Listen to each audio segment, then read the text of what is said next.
రహూగణుడనే రాజుతో విప్రునిగా పుట్టిన భరతుడు ఇలా అన్నాడు. రాజా, నేను పూర్వజన్మలో భరతుడనే రాజును. సర్వసంగ పరిత్యాగం చేసి భగవంతుని ఆరాధిస్తూ ఒక మృగంతో స్నేహం చేయడం వల్ల మృగమై పుట్టాను. అయినా హరిభక్తి తప్పలేదు.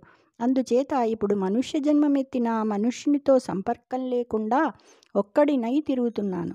నరుడు వృద్ధులను సేవించి సంసారం మీద మోహం విడిచి హరిధ్యాన కథల చేత జ్ఞానం పొంది పద్మాక్షుని పూజిస్తూ పరలోకాన్ని పొందుతాడు అని విప్రుడింకా ఇలా అన్నాడు. రాజా, మాయచేత దాటరాని మార్గంలో పెట్టబడిన జీవుడు సంతోషంతో గుణకర్మలాచరిస్తూ లాభమాశించి తిరిగే వర్తకుని వలె ఫలం కోరుతూ సదా జీవుడు సంసారమనే అడవిలో తిరుగుతూ ఉంటాడు. ఆ అడవిలో కాముడు, లోభుడు మొదలైన దొంగలంతా కలిసి ఇంద్రియాలను జయింపలేని ఆ నరుని పట్టుకుని ధర్మమని ఆ ధనమంతా ప్రతిదినము దొంగిలించుకుని పోతూ ఉంటారు. అందుచేత సంసారంలో కోరిక అనేది ఉండకూడదు. సంసారమనే అడవిని విడవకుండా పుత్రమిత్ర భార్యాదులు అనబడే తోడేళ్లు నరరూపంలో ఉన్న మేకపిల్లలను భక్షిస్తూ ఉంటాయి.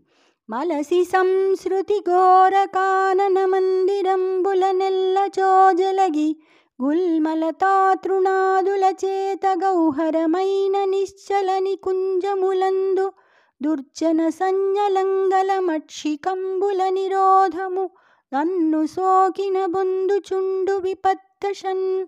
సంసారం చేత ఘోరమైన అడవులు అనే మందిరాల్లో లతలు పొదలు మొదలైన వాటితో ప్రవేశింపరాని పొదల్లో దుర్జనులనే పేరుగల ఈగలు తన్ను చుట్టుముట్టితే ఆపదలను పొందుతూ ఉంటాడు మానవుడు. జై శ్రీకృష్ణ.